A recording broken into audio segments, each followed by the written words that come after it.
Hello everyone, my name is Kuldeep Singh Rathore and welcome in engineers वाला platform. Guys, अभी आप सबको पता है काफ़ी अच्छी रिक्रूटमेंट आप लोग के लिए अनाउंस हुई थी डीडीए एईजेई की। और डीडीए एईजेई की आप में से काफ़ी सारे स्टूडेंट प्रिपरेशन भी कर रहे होंगे। गाइज, प्रीवियसली जो डीडीए एईजेई की रिक्रूटमेंट आई थी उसके हिसाब से और अभी जो रिक्रूटमेंट आएगी उसमें काफ़ी सारे न्यू चेंजेस आपको देखने को मिल सकते हैं। तो वही सब चीज़ों को हम देखेंगे। यहाँ पर एक ड्राफ्ट नोटिफिकेशन नोटिस जो है, जब ये आप सबको पता है कोई भी जब रिक्रूटमेंट आती है उसका नोटिफिकेशन आता है तो पहले इंटरनल जो डिपार्टमेंट्स होता है उसके अंदर जो इंटरनल ऑर्गेनाइजेशन होता है उसमें पूरा उसका ड्राफ्ट प्रपोजल तैयार होता है कि कैसे उस रिक्रूटमेंट में क्या क्वालिफिकेशन रखे जाएंगे, क्या वैकेंसीज रखी जाएगी, क्या एजुकेशनल क्वालिफिकेशन, क्या एज रखा जाएगा। वो पूरा एक ड्राफ्ट बनता है और फिर वो ड्राफ्ट जब बनता है उसके बाद जो है वो जो पर्टिकुलर ऑर्गेनाइजेशन उस पर एक्शन लेता है, फिर उसकी एग्जाम कौन कंडक्ट कराएगा उन सब पे डिस्कशन होता है एंड देन जो है आपका उसका एग्जामिनेशन और नोटिफिकेशंस आउट होता है। तो यहाँ पर जो ड्राफ्ट है वो अभी ऑफिशियली अवेलेबल यहाँ पर आप लोगों के लिए हमने किया है। तो यहाँ पर अगर हम देखेंगे ये ऑफिशियली दिल्ली डेवलपमेंट अथॉरिटी का जो ये रिक्वायरमेंट अभी आप लोगों के लिए अनाउंस हुई है इसी का ऑफिशियल ड्राफ्ट है। 25/4/2025 को ये ड्राफ्ट प्रपोजल वहाँ पर इंटरनल डिपार्टमेंट्स में बनाया गया था। जो रिव्यू कमेटी है उसने कॉन्स्टिट्यूट करके जो वाइस चेयरमैन है डीडीए उन सब से डिस्कशन करके जो रिक्वायरमेंट के रूल्स है जो इंजीनियरिंग कैडर ऑफ डीडीए है उसको पूरा सेट कर किया था। उसका प्रपोजल जो है जो प्रीवियसली जो रिक्रूटमेंट जो साइकिल चलता था उसमें क्या चेंजेस कर रहे हैं एज में वो सारा डिस्कस कर इसमें किया था। उसकी काफ़ी डिटेल जो है यहाँ पर अवेलेबल है। तो डेफिनेटली यहाँ पर जो है एक आपको आइडिया लग जाएगा क्या पॉसिबिलिटी बनती है यहाँ पर इस रिक्रूटमेंट को। ऑफिशियल पूरा नोटिस है अगर आप यहाँ पर देखेंगे। यहाँ पे अगर हम आते हैं तो गाइज यहाँ पे आप देखोगे purpose modified for all grade in civil electrical engineering cadre of DDA. तो यहाँ पे अगर आप देखोगे जो जूनियर इंजीनियर सिविल और जूनियर इंजीनियर इलेक्ट्रिकल और मैकेनिकल है तो इसमें जो प्रीवियसली जो ड्राफ्ट और प्रीवियसली जो रूल्स हुए थे इनकी जितनी भी एईजेई की रिक्रूटमेंट को हुए थे वो 1/5/2018 के आसपास हुए थे पर्टिकुलरली इस यहाँ नोटिफाइड होकर। तो अभी जो लेटेस्ट है उनमें क्या एग्जिस्टिंग प्रोविजंस में क्या नए मॉडिफाइड प्रोविजंस को ऐड करना है उसका जो यहाँ पर डिस्कशन है और क्यों करा जा रहा है उसका भी रीजन भी इन्होंने मेंशन किया है। तो जो पोस्ट रहेगी जैसे junior engineer electrical and mechanical and यहाँ पर इस सवाल जैसे इसमें जो है नेम ऑफ द पोस्ट में कोई चेंज नहीं किया है। नंबर ऑफ पोस्ट, अब ये नंबर ऑफ पोस्ट जो है ना वो नंबर ऑफ वैकेंसीज से कंफ्यूजन नहीं होना।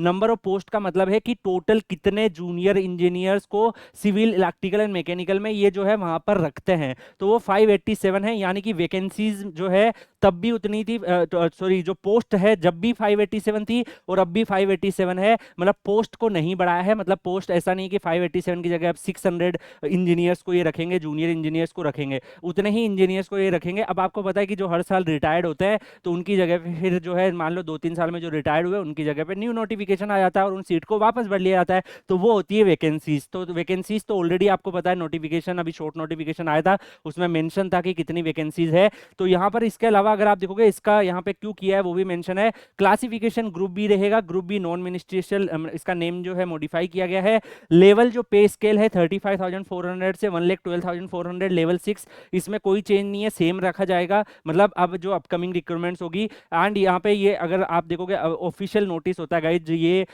ऑफिशियल वेबसाइट्स वगैरह पे नहीं आता है। ये इंटरनल जो ड्राफ्ट होते हैं, इंटरनल जो आपस में डीडीए के जो जो ऑफिशियल्स होते हैं वो डिस्कस करते हैं वो क्या प्रपोजल होता है क्या ड्राफ्ट होता है, वहां से जो है हम लोग फिर आप लोग के लिए ट्राई करके उसको कलेक्ट करते हैं और आप लोगों को इन्फॉर्मेशन प्रोवाइड करते हैं। यहाँ पे अगर आप देखोगे यहाँ पे ये भी दे रखा है कि एज लिमिट जो है पहले कितनी थी। पहले 18 to 27 ईयर जो है वो यहाँ पर इन्होंने एज लिमिट जो है पहले रखी हुई थी और उसको मॉडिफाइड करने के लिए इन्होंने बोला है कि 18 to 30 ईयर्स जो है वो यहाँ पर रखा जाए। तो गाइज यहाँ पर एज लिमिट जो है उसको इस पैराग्राफ्स के माध्यम से, ये जो रूल्स है इसके माध्यम से रिवाइज, तो यानी कि यहाँ पे अगर आप देखोगे न्यू एज जो है उसकी अब जो न्यू एज अगर ये ड्राफ्ट का जो प्रपोजल है अगर ये पूरा प्रपोजल पूरी तरीके से एक्सेप्ट हुआ है तो उस केस में फिर ये जो एज लिमिट है वो 18 to 27 ईयर जो है उसको बदल के 18 to 30 ईयर कर दिया। डेफिनेटली एक अच्छी न्यूज है। आप लोग क्या सोचते हो एज ए इंजीनियर इसके बारे में? आप में से कितने स्टूडेंट डीडीए की तैयारी कर रहे हैं, कितने अपेयर होने वाले हैं, कमेंट सेक्शन में बताइएगा। और ये जो एज अगर 18 to 30 हो जाती है एक अच्छा डिसीजन है या नहीं है इसके बारे में भी कमेंट में बताइएगा आपका क्या व्यू है।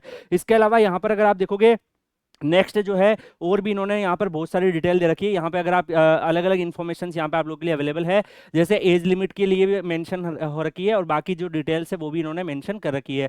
इसके अलावा अगर हम नेक्स्ट देखें तो गाइज और भी educational and other qualification required for the direct recruitment. तो जो था वो diploma in civil engineering for the post of junior engineer civil, diploma in electrical and mechanical for the post of junior engineer like electrical and mechanical होना चाहिए। इसी में अगर आप देखोगे तो diploma in civil engineering for the post of junior engineer civil and diploma in electrical और mechanical engineering for the post of junior engineer from the recognised university और इंस्टीट्यूट्स। तो आप अगर आप यहाँ पे देखोगे ऑलमोस्ट जो है यहाँ पर सेम जो है क्वालिफिकेशंस, एजुकेशनल क्वालिफिकेशन जो पहले था वही आपका आने का न्यू रहने की पॉसिबिलिटी है। क्या वेदर एज और educational direct recruitment will apply in the case of promotion, तो प्रमोट्स तो वो भी यहाँ पे मेंशन कर रखा है। इसके अलावा यहाँ पे पीरियड ऑफ प्रोबेशन पहले भी 2 ईयर का था, अभी भी 2 ईयर का है। डायरेक्ट रिक्रूटमेंट वो भी डायरेक्ट रिक्रूटमेंट है, उसमें कोई चेंज नहीं होगा। यानी कि यहाँ पे इन केस ऑफ रिक्रूटमेंट की प्रमोशंस की उसके रूल रेगुलेशन है, ये बाद की बातें हैं। तो यहाँ पर इसका पूरा रूल रेगुलेशन आप यहाँ पे देख सकते हैं। सिमिलरली जो असिस्टेंट इंजीनियर, इनके जो असिस्टेंट एग्जीक्यूटिव इंजीनियर की वैकेंसीज होती है उसमें भी अगर आप यहाँ पे देखोगे उसके जो ड्राफ्ट यहाँ पे है उसमें भी नेम ऑफ द पोस्ट आपका सेम है। थोड़ा सा जो है नॉमिनक्लेचर ऑफ द पोस्ट जो है वो आपका थोड़ा सा चेंजेस किए हैं, तो वो आप यहाँ पे नोटिस कर सकते हैं। जैसे वो आपको अवेलेबल है टोटल जो इसमें पोस्ट जो टोटल इनकी अवेलेबल है वो 646 जो है सिविल में, 100 इलेक्ट्रिकल मैकेनिकल में है। वो भी सेम पोस्ट रखी है, वैकेंसी से कंफ्यूज नहीं होना, ये पोस्ट है कितने इंजीनियर्स को वो रखते हैं वहां पे। ग्रुप बी में ये गेजेटेड नॉन मिनिस्ट्रियल वही सेम रहेगा, उसमें भी कोई चेंजेस नहीं है। इसके अलावा यहाँ पर अगर आप देखोगे तो लेवल ऑफ पे जो है वो लेवल 8 का है, वो आपका 47,600 से 1,51,100 के आसपास रहेगा। तो ये लेवल 8 की इसमें बात चल रही है कि इसके आसपास होना चाहिए। बाकी यहाँ पर एजुकेशनल एंड अदर क्वालिफिकेशंस वो नॉट अप्लाइकेबल इन्होंने यहाँ पे रखा हुआ है। इसके अलावा भी यहाँ पर अगर आप देखोगे बाकी जो चीज़ें हैं, प्रोबेशंस के रूल सेम है, बाकी आपके प्रमोशंस के जो रूल्स है वो सेम है। तो ऑलमोस्ट जो है मैक्सिमम जो चीज़ें हैं जो यहाँ पे सेम है, जो चेंजेस हुए हैं वो आपको देखने को मिल रहे हैं। इसके अलावा असिस्टेंट एग्जीक्यूटिव इंजीनियर का भी इन्होंने दे रखा है, तो वो असिस्टेंट इंजीनियर का था, ये असिस्टेंट एग्जीक्यूटिव इंजीनियर का है, सबसे पहले जूनियर इंजीनियर का था। यहाँ पे असिस्टेंट, इस बार अगर आप देखोगे नोटिफिकेशन में जो आपको वैकेंसीज दिखेगी वो आपको जूनियर इंजीनियर और असिस्टेंट एग्जीक्यूटिव इंजीनियर की दिखेगी। तो नेम ऑफ द पोस्ट में अगर आप देखोगे सिविल इलेक्ट्रिकल एंड यहाँ पर इसमें सिविल इलेक्ट्रिकल और मैकेनिकल तो नॉमिनक्लेचर में चेंज हुआ है। इसमें जो नंबर ऑफ जो सैंक्शन ऑफ द टाइम जो पोस्ट है उनका मेंशन किया हुआ है, नंबर ऑफ पोस्ट कितनी है। इसमें ग्रुप ए आपका ग्रुप ए नॉन मिनिस्ट्रियल, इसमें जो पे स्केल है वो आपका 56,100 से 1,77,500 पहले जो स्लैब था वो इस हिसाब से चलता था।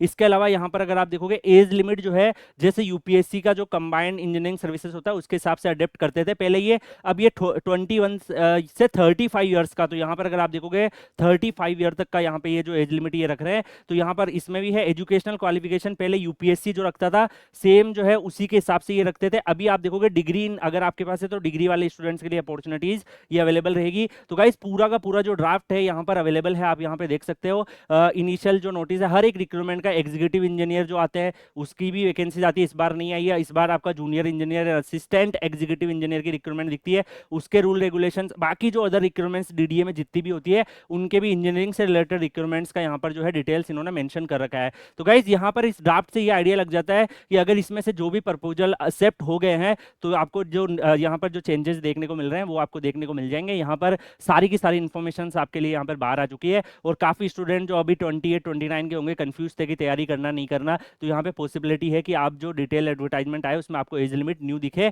वो अगर प्रपोजल एक्सेप्ट हो गया तो डेफिनेटली। बाकी आप लोग Kuldeep sir _PW Telegram channel Telegram पे सर्च करके ज्वाइन कर लीजिएगा। अगर आप डीडीए की तैयारी कर रहे हैं डेफिनेटली आपको काफी सारा सपोर्ट मिलेगा और वहां पर बहुत सारी चीजें डिस्कस होती रहती है। तो Kuldeep sir _PW Telegram channel join कर लीजिएगा। कमेंट करके बताइएगा कि आप फॉर्म फिल करने वाले हैं, क्या आप तैयारी कर रहे हैं, तो कमेंट सेक्शन में आप बता सकते हैं कि आपको इंजीनियर्स वाला से पूरा सपोर्ट चाहिए प्रिपरेशन में, कमेंट सेक्शन में बता सकते हैं। मिलेंगे नेक्स्ट वीडियो में, तब तक के लिए goodbye, take care, see you.